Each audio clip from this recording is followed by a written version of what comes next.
Some of the best cartoons for kids came out in the 90s and early 2000s, from Hey Arnold, Rocket Power, Wild Thornberrys, Fairly Odd Parents.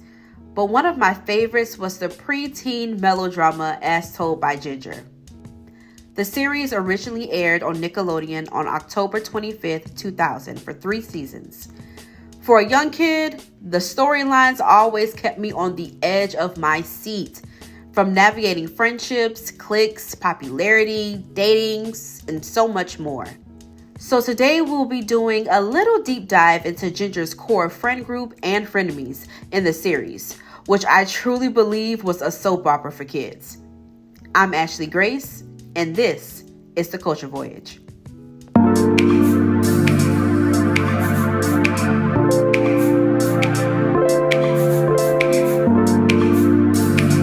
The series stars Ginger Foutley, a smart but awkward preteen navigating middle school with her friends Dodie and Macy.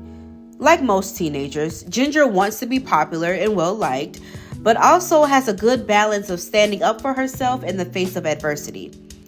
Ginger did succumb to moments of peer pressure that even jeopardized her friendship at times.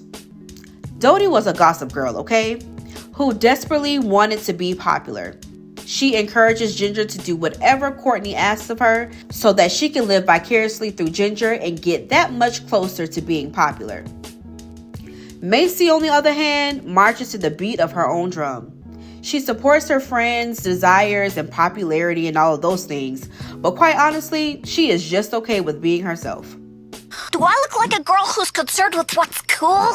I think not. Darren was the male friend of the group and gave the vibes of William from Girlfriends. He gives the male perspective of the teen drama from the outside looking in. Darren wears headgear for his braces and eventually has them removed, which causes his glow up and eventually leads to a relationship between Darren and Ginger. Each episode typically ended with Ginger writing in her diary about the daily events. Courtney Grippling is the most popular girl in school, and at one point in time, she and Ginger were friends. Courtney revisits their friendship and takes a liking to Ginger's Gingerisms.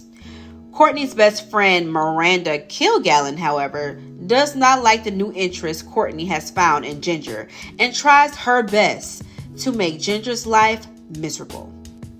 Miranda constantly compared Ginger to being a wannabe. There were many times that Miranda set up Ginger to be embarrassed. One moment that sticks out to me was when she convinced Ginger that Courtney wanted her to steal a sign from the bank for her birthday. Miranda even went as far as to call her police father and told him where Ginger and her friends would be. And Ginger actually got in trouble for this and eventually had to end up serving community service. Now that's trifling. But each time Miranda tried to get Ginger set up, Courtney would only like Ginger more. It was clear to Courtney that Ginger was the leader of her friend group, and also her friend group was not materialistic or superficial. These were girls who actually liked each other. Unlike Miranda and Courtney's friendship, which seemed to be very surface, and their connection on a deeper level was not the same as Ginger and her friends. So on one hand, Courtney admired that, but on the other hand, she was envious of it. And because of this, Courtney felt that she had to have some control over Ginger's life. Now, this show explored themes that were consistent with preteens and teenagers, like peer pressure, bullying, consent, mental health, and addiction. In one episode titled Wicked Game, Dodie and Macy betrayed Ginger because they felt jealous of her relationship with Darren. Courtney, what's up? Let me cut to the chase. I know what you girls are up to. I overheard you talking in the bathroom. Hold on. Let me patch in Dumb and Dumber so we can get you up to speed. Hello? Hi, Deirdre Hortense. It's Miranda. I got Courtney Grippling on the line. Greetings. And she wants in on Operation G-. Well, see, I placed a call to this guy, Fred, pretending to be Ginger. I've heard enough. In another episode titled She Was Gone, Ginger's school and friends believe she is depressed and may self-harm because of a troublesome poem she wrote. She chose to walk alone, though others wondered why. Refused to look before her, kept eyes cast upwards towards the sky. She didn't have companions, no need for earthly things, only wanted freedom from what she felt were puppet strings. In another episode, Courtney was bullied by some high school girls who removed her bathing suit top during a game of chicken, attempting to expose her breasts to her classmates and friends. You're so slippery.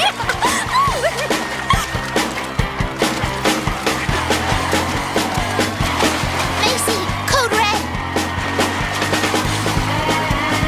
I see a strap that's just waiting to be snapped.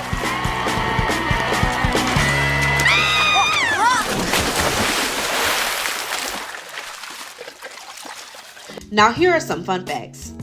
Unlike most cartoons, As Told by Ginger had a story arc with character development. The characters start off as 7th graders and naturally between seasons 1 and 3 matriculate to 8th grade and then eventually to high school.